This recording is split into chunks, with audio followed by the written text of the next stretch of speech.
Dear students, आज हम लोग अपने विस्टा के फर्स्ट लेसन का सेकंड हिस्सा लिखने वाले हैं। इस लेसन का नाम जैसा कि आप लोगों को पता है द थर्ड लेवल है। हम लोग कल यहाँ तक पढ़ चुके थे। I passed a dozen men who looked just like me and I wasn't trying to escape from anything, I just wanted to get home to Louisa my wife. जहाँ आथर कहता है कि मैं दर्जनों व्यक्तियों के पास से गुजरा और मैं केवल जाना चाहता था अपनी वाइफ लुइजिया, यानी अपने घर जाना चाहता था, सिंपल। आज हम लोग यहाँ से ले रहे हैं I turn into Grand Central from Vanderbilt Avenue, ये भी एक जगह का नाम है, एक स्टेशन का नाम है। And went down the steps of the first level where you take trains like 20th century. यहाँ से हम लोग स्टार्ट कर रहे हैं आज।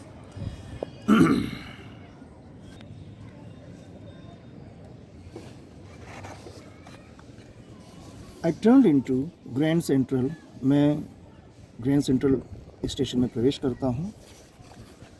फ्रॉम वेंडरबिट एवेन्यू से, and went down the steps to the first level, और उसके पहले तल पर पहुँचता हूँ। Where you take trains like the 20th century, जहाँ से आप ट्रेनें पकड़ते हैं जैसे कि 20वीं सदी में होता रहा है। यहाँ पर ये देखने वाली बात है, ये इस समय बिलोंग कर रहा है 20th सेंचुरी को। अभी ये कहाँ पहुँच जाएगा हम लोग देखेंगे। Then I walked down another flight to the second level where the suburban trains leave ducked into an arched doorway heading for a subway and got lost. उसके बाद क्या कहता है, Then I walked down another flight to the second level. फिर मैं एक flight यानी एक मंजिल और नीचे उतरा और वेयर, और वहाँ पर पहुँचा जहाँ से सब अर्बन ट्रेन्स, सब अर्बन का मतलब हम सब जानते हैं जो अर्ध नगरीय इलाके होते हैं, ना पूरी तरह से गांव में बिलोंग करते हैं ना पूरी तरह से शहर को। अर्ध नगरीय इलाकों के लिए या स्टेशनों के लिए ट्रेनें मिलती हैं। डग्ड इनटू यानी entered into an arched doorway heading for a subway. फिर मैं अंदर जाता हूँ, एक आस्ड जो एक मेहराब जिसको हम लोग बोलते हैं उस तरीके से बना हुआ जो रास्ता है, उसकी फ़ोटो आप लोगों को भेज दी गई है, पिक उसकी। तो वो उस रास्ते में अंदर घुसता हूँ जो कि एक सबवे की तरफ ले करके जाता है। सबवे हम सब पहले देख चुके हैं। सबवे का मतलब जैसे कि बहुत ज़मीन के नीचे से रास्ते बने होते हैं जो अलग अलग जगहों पर जाते हैं महानगरों में। एंड गॉट लॉस्ट, और उसके बाद मैं खो गया।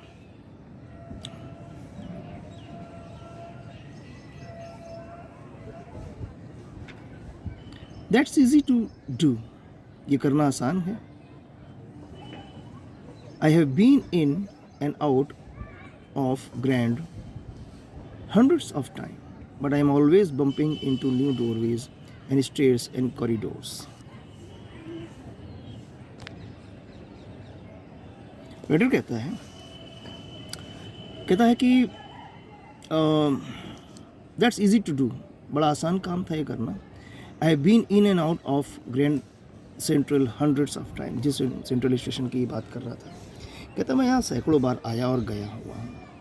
But I am always bumping into new doorways, लेकिन मैं हमेशा एक नए रास्ते पर निकल आता हूँ।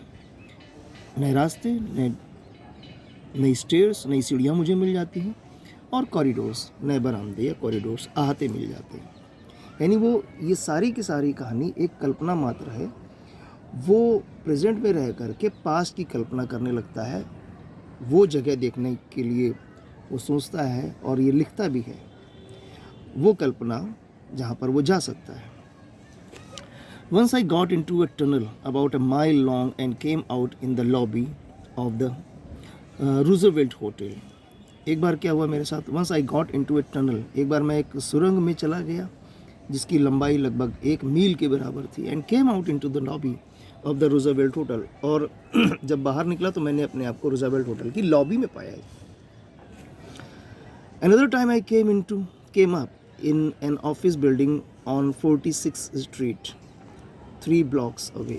एक बार यानी दूसरी किसी बार किसी मौके पर मैंने अपने आप को कहाँ पाया, came up in an office building, मैंने अपने आप को एक ऑफिस बिल्डिंग में पाया, on 46th Street, ये उस जगह का नाम है, 46th Street, 3 blocks away, 3 block के आगे। ये उन जगहों के नाम है आसपास के, जिन जगहों पर वो ये कल्पना करता है मैं वहाँ से घुसूँगा, कहाँ से, सेंट्रल स्टेशन से घुसूँगा और इन जगहों पर निकल आऊँगा। ये सारा का सारा कल्पना है। Sometimes I think grand central is growing like a tree. कभी कभी मैं सोचता हूँ कि जो ग्रैंड सेंट्रल स्टेशन है वो एक पेड़ के समान बढ़ता चला जा रहा है, pushing out new corridors and staircase like roots. हम हर बार ये महसूस होता है कि इसी सेंट्रल स्टेशन से एक नई ब्रांच सी निकल आती है, एक नई शाखा सी फूट पड़ती है, पुशिंग आउट न्यू कॉरिडोर, जहाँ से नए कॉरिडोर्स और स्टेयरकेस यानी सीढ़ियाँ बिल्कुल जड़ों के समान पैदा हो रहे हैं। हम ये देखेंगे कि जब कभी भी कहीं पर ख़ासतौर पर मेट्रो स्टार्ट होती है तो पहले एक छोटे से दायरे के लिए होती है, फिर वो धीरे धीरे बढ़ती चली जाती है, तो ठीक, और उसके रास्ते भी बढ़ते चले जाते हैं, उसके रास्ते कॉम्प्लेक्स होते चले जाते हैं। सबसे बढ़िया एग्जांपल हमारा दिल्ली मेट्रो जब शुरू हुई थी तो बहुत इजी था, अभी वो बड़ी कॉम्प्लेक्स हो गई है। तो ठीक उसी तरीके से यहाँ पर कल्पना करता है कि ये बिल्कुल पेड़ की तरह बढ़ता चला जा रहा है। आगे क्या कहता है? There is probably a long tunnel that nobody knows about, feeling its way under the city right now, on its way to Times Square and maybe another to Central Park.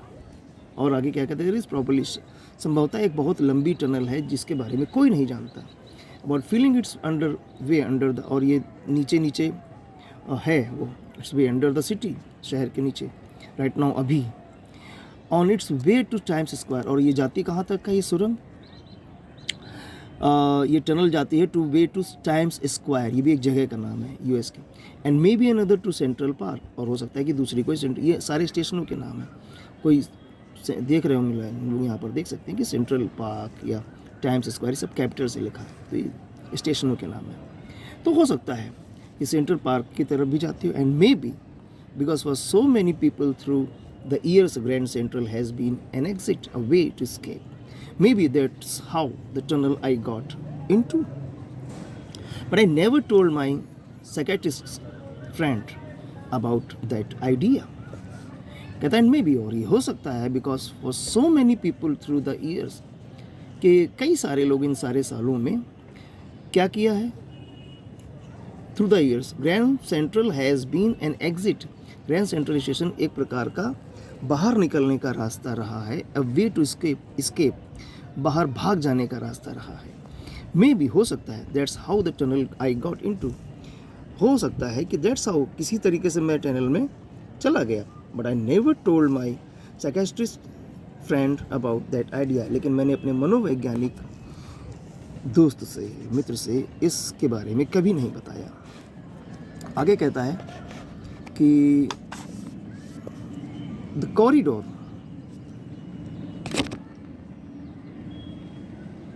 the corridor I was in began angling left and slanting downward, and I thought that was wrong, but I kept on walking.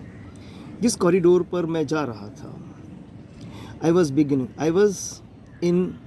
began angling, जिस corridor में मैं था वो शुरू हो गया angle होना, यानी कि वो मुड़ना शुरू हो गया, लेफ्ट बाईं तरफ मुड़ना शुरू हो गया, जिस आहते में, जिस गलियारे में वो चल रहा था, एंड स्लैंटिंग टू डाउनवर्ड्स, और धीरे धीरे नीचे की तरफ झुकना शुरू हो गया, जैसे कि सबवेज में होता है। सबवेज में जाओगे तो सबवेज नीचे की तरफ भी जाएंगे, ऊपर की तरफ भी जाएंगे, सीधे भी चल रहे होंगे।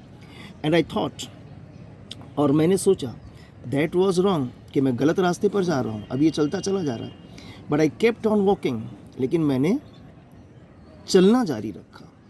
All I could hear was the empty sound of my own footsteps, और footsteps and didn't pass a soul.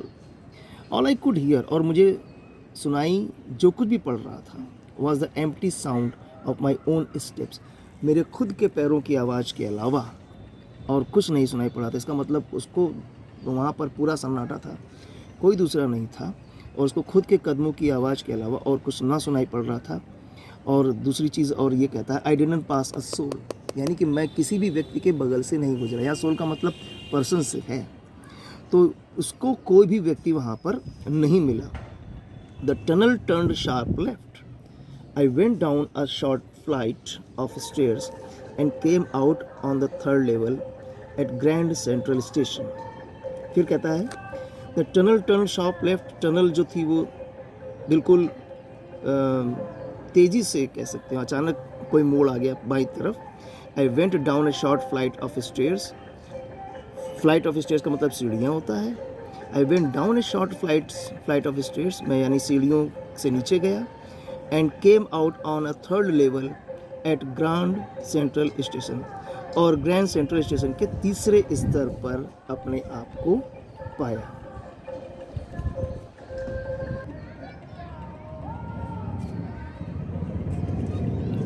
हाँ, मैंने अपने आप को ग्रैंड सेंट्रल स्टेशन के तीसरे फ्लोर पर, तीसरे लेवल पर, जो कि वास्तव में था ही नहीं. ग्रैंड सेंट्रल स्टेशन के केवल 2 फ्लोर थे. ये तीसरे लेवल पर अपनी कल्पना में चला गया है, क्योंकि अपने आप से भागना चाहता था, जैसा हम पहले देख चुके हैं. For just a moment I thought I was back on the second level, but I saw the room was smaller, there were fewer ticket windows and trains gates, and the information booth in the center was wood and out old looking. अब ये कल्पना में उस तीसरे level पर जा चुका है. तीसरे लेवल का मतलब अभी ये लगभग काफ़ी सारे साल पीछे चला गया है. ये चला गया है, ये अभी 20वीं सदी को बिलोंग करता है. अभी अपने आप को 19वीं सदी में पाता है. अभी देखना यहाँ पर सारी चीज़ें इसको पुरानी मिलने वाली हैं. अब असली कहानी अब शुरू होती है. For just a moment I thought, कुछ क्षण के लिए मैंने सोचा कि आई was back on the second level, कि मैं तो सेकेंड लेवल पर वापस आ गया हूँ, सेकेंड तल पर. लेकिन नहीं, ये सेकेंड लेवल नहीं था, ये प्रेजेंट का सेकेंड तल या सेकेंड मंजिल या फ्लोर नहीं था. But I saw the room was smaller. अब इसने चीज़ों को देखना शुरू किया वहाँ पर स्टेशन पर. उसने देखा कि कमरा छोटा है वहाँ पर. There were fewer ticket windows, जो टिकट खिड़कियाँ थीं वो कम थीं नॉर्मल से, जैसा कि सेकेंड फ्लोर पर होता है. एंड ट्रेन गेट्स भी कम थे. एंड द इंफॉर्मेशन बूथ, और जो इंफॉर्मेशन जिसको पर लोग इंक्वायरी कहते हैं आज, in the centre was would and old looking, वो लकड़ी का बना हुआ था और पुराना दिख रहा था. And the man in the booth wore a green eyeshade and long black sleeve protectors. यहाँ ये नई चीज़ तुम लोगों के लिए होगी, ये जो हम लोग यहाँ पर देख रहे हैं आई शेड, हरे रंग के आई शेड, इसकी फ़ोटो भेज दी गई है तुम लोगों को. ये एक प्रकार का कवर होता है आँखों के लिए, जैसे हम लोग कैप लगाते हैं धूप से बचने के लिए, वो हरे रंग की कैप सी थी वो. ये उस समय क्योंकि लाइट की खोज नई हुई थी, तो या तो हम लाइट से बचने के लिए उस समय के जो लोग काम करने वाले, जिनका आंखों पर प्रेशर पड़ता था काम करने का, तो वो लोग आई ग्रीन या हरे कलर के आई शेड पहनते थे, या तो मोमबत्ती की रोशनी से बचने के लिए, या फिर जो नई बल्ब का जो ईजाद हुआ था उससे बचने के लिए. And the man in the booth wore a green eyeshade and long black. लेकिन यहाँ पर बल्ब नहीं लगे, यहाँ पर अभी कुछ और मिलने वाला है. और एक तो वहाँ पर जो लोग बूथ पर बैठे हुए थे, हाँ, वहाँ पर वो लोग ग्रीन आई शेड पहने हुए थे और लॉन्ग ब्लैक स्लीव प्रोटेक्टर्स. और स्लीव प्रोटेक्टर्स का मतलब हाथों को ढकने के लिए एक लंबे प्रकार के दस्ताने कह सकते हैं, उसकी भी तुम्हें फ़ोटो भेजी जा चुकी है. The lights were dim and short of flickering. जो लाइट्स थी वहाँ पर वो धीमी थी और फ्लिकर कर रही थी, फड़फड़ा रही थी. देन आई सा why they were open flame gas lights. फिर मैंने देखा, क्या देखा मैंने, कि देवर ओपन फ्लेम गैस लाइट्स. वो 20वीं सदी की तरह नॉर्मल बल्ब वहाँ पर नहीं लगे थे, वो खुली हुई गैस लाइट. अब यहाँ पर ये देखना ज़रूरी है कि अमेरिका में पेट्रोल को या डीजल को या किसी प्रकार के ऑयल को, जलने वाले ऑयल को, जैसे अपने यहाँ तेल हम लोग ऑयल पुकारते हैं कि भाई पेट्रोल ऑयल है या डीजल ऑयल है या मिट्टी का तेल है, वहाँ पर उसे गैस पुकारते हैं. यानी कि तेल से जलने वाले, जिस प्रकार से दिए होते थे उस प्रकार से लाइट हुआ करती थी उस ज़माने में, 19वीं सदी में.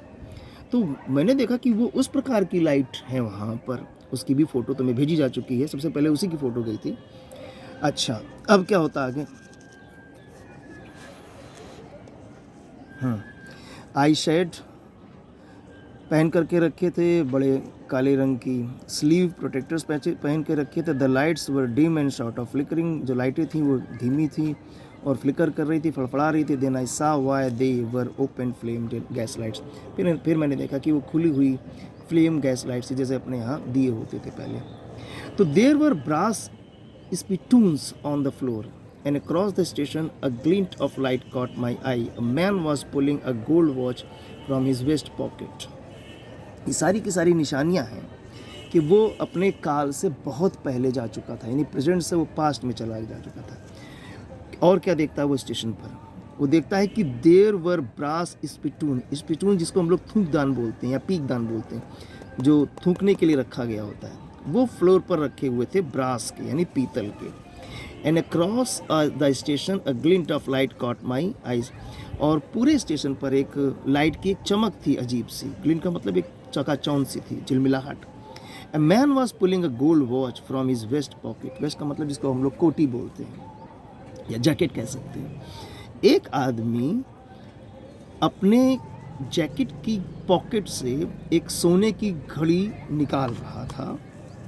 He snapped open the cover.